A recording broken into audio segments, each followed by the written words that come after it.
Em nome do Pai, do Filho e do Espírito Santo. Amém. Que as almas dos fiéis defuntos, pela misericórdia de Deus, descansem em paz. Amado ouvinte, que alegria poder começar essa semana de atividade com você, orando juntos, pelo bem de nossas vidas, de nossas almas, de nossas paróquias, comunidades, de nossas famílias. Que esta semana traga luz aos nossos corações, traga paz às nossas vidas, sobremaneira na vida e nos corações daqueles que não estão bem e que precisam de paz. Dando sequência à nossa meditação sobre o livro do Fulton Sheen, grande bispo americano, o livro Corpo Místico de Cristo. Da vez passada nós falávamos dos que abandonam a Cristo, os que abandonam a Cristo por causa de coisas. Hoje o Santo Bispo, na página 171, nos diz o seguinte: porque tais escândalos devem ocorrer motivados pelas imperfeições da humanidade. A Igreja deve estar sempre se reformando. Há momentos em que ela triunfa com ramos sob os pés, mas há momentos em que os ramos se transformam em lanças, enquanto seus próprios filhos gritam: crucifique. As sombras seguir-se-ão às luzes, e os pecadores seguir-se-ão aos santos. Haverá até mesmo momentos em que Nosso Senhor dará a impressão de ter adormecido na barca e toda a Igreja parecerá submersa pela falta de fé. Mas nem mesmo seus maiores inimigos, seus próprios filhos, poderão causar sua ruína.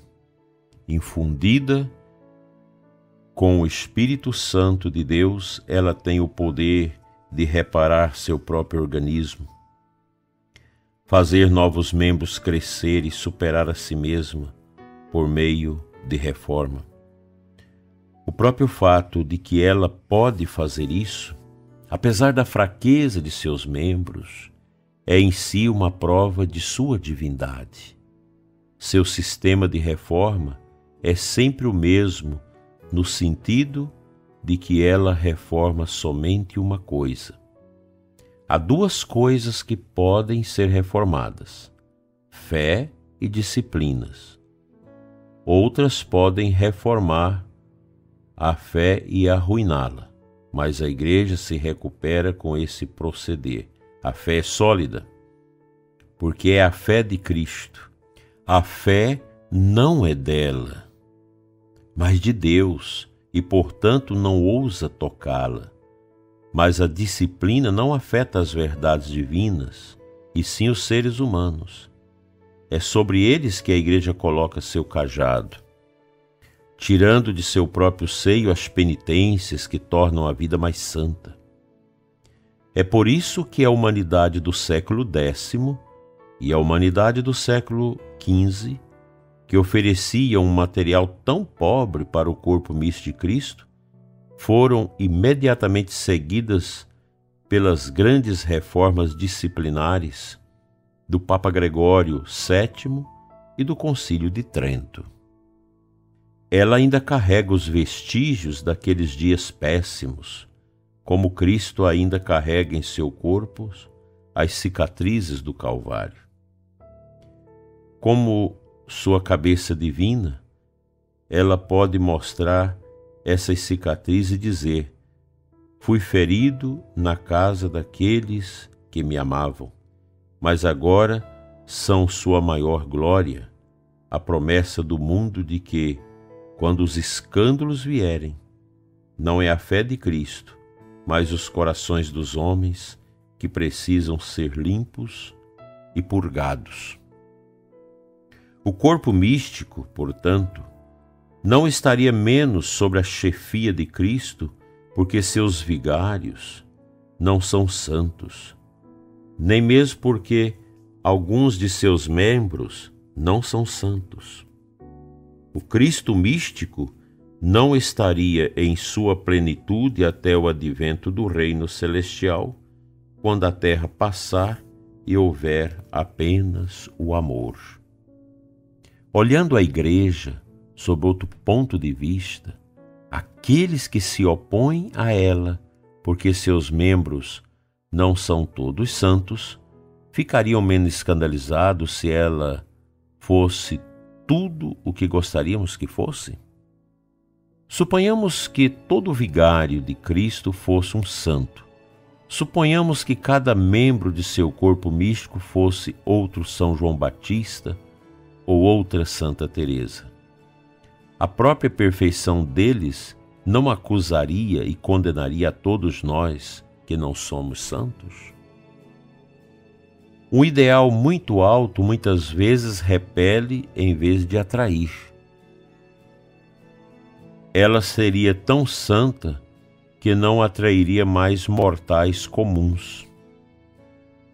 Pode até mesmo aparentar, para as almas em luta, tratar-se de uma terrível puritana, escandalizada com muita facilidade pelas nossas falhas, e pode até mesmo se esquivar de ter suas vestes tocadas por pecadores como nós. Onde estão, ou onde estaria, a fé para aqueles que duvidavam? Onde estaria a esperança para aqueles que eram profanos? Haveria caridade pura para aqueles que estão em pecado? Não. Uma igreja perfeita seria uma pedra de tropeço. Então, em vez de escandalizarmos-nos com ela, ficaria ela escandalizada conosco, o que seria muito pior. São palavras profundas. Quem tem este livro terá a oportunidade de aprofundá-las com meditações mais severas e profundas sobre a natureza, o ser da igreja. Nós estamos na igreja. A igreja vive momentos difíceis, momentos de alegria, mas também momentos de dores.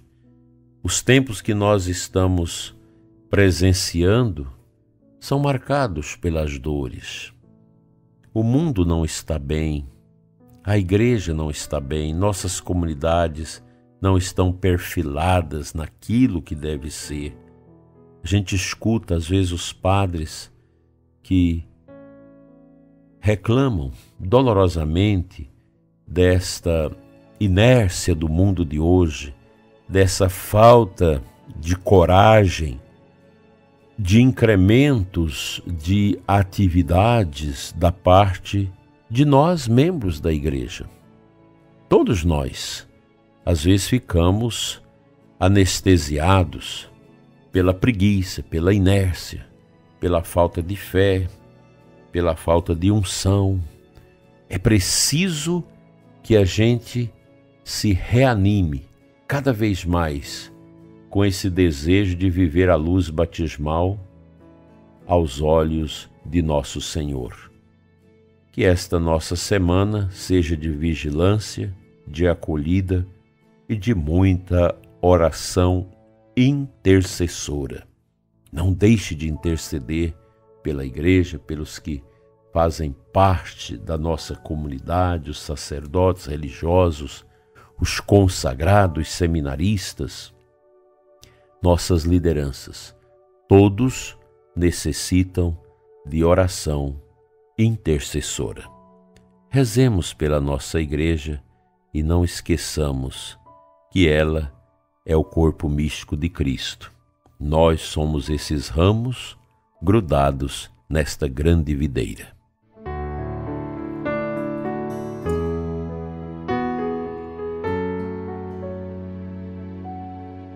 A antífona de entrada da Santa Missa de hoje nos traz o versículo 9 de Romanos 6. Cristo ressuscitado dos mortos não morre mais. A morte já não tem poder sobre ele.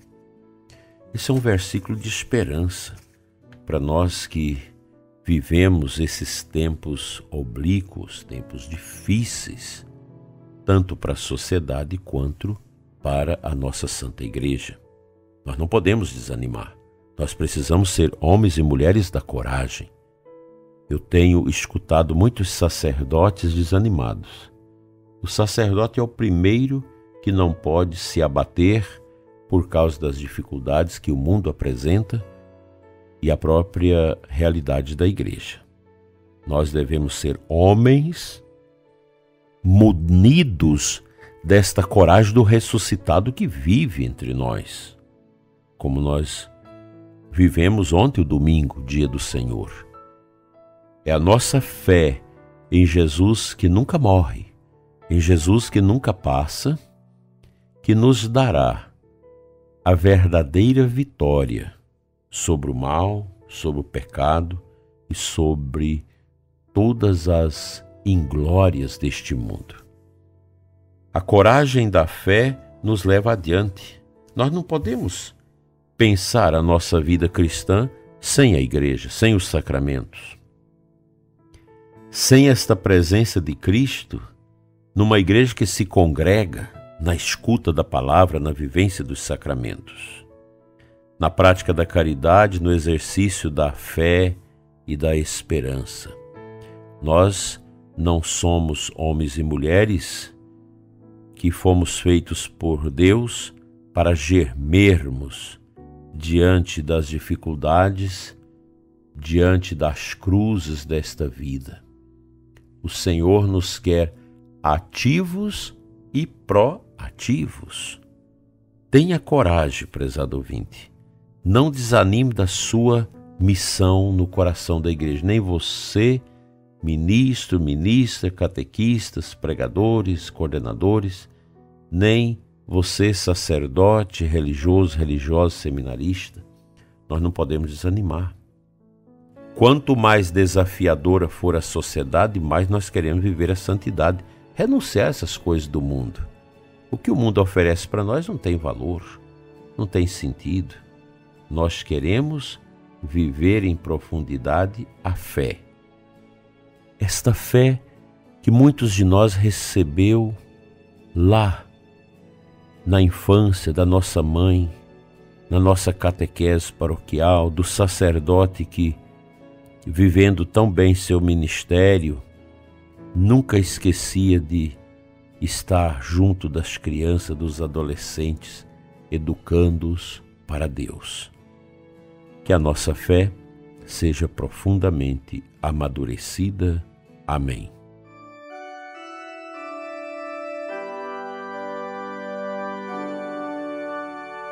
Pai de bondade, Deus de misericórdia e perdão, te entregamos esta semana de trabalhos, de desafios, e te pedimos, Senhor, uma bênção especial para o ouvinte deste programa, os aniversariantes de hoje, os que estão sofrendo, os que estão se alegrando porque chegou mais uma criança na família, os que consagram vitórias no seu trabalho, nas suas atividades.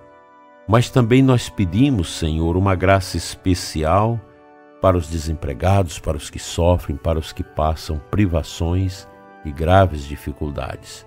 Não deixe, Senhor, que o teu servo, a tua serva, desanime. Esqueça de olhar sempre para ti e comece a olhar para o mundo. Que o bom Deus nos livre do mundo e de todas as suas tentações, hoje e sempre. Amém. O bom Deus te abençoe e te guarde hoje e sempre, em nome do Pai, do Filho e do Espírito Santo, assim seja. Até à noite, às 21 horas, com a nossa catequese, a Eclésia Santa e a oração das completas. Te aguardo. Fique com Deus aqui no nosso canal do YouTube.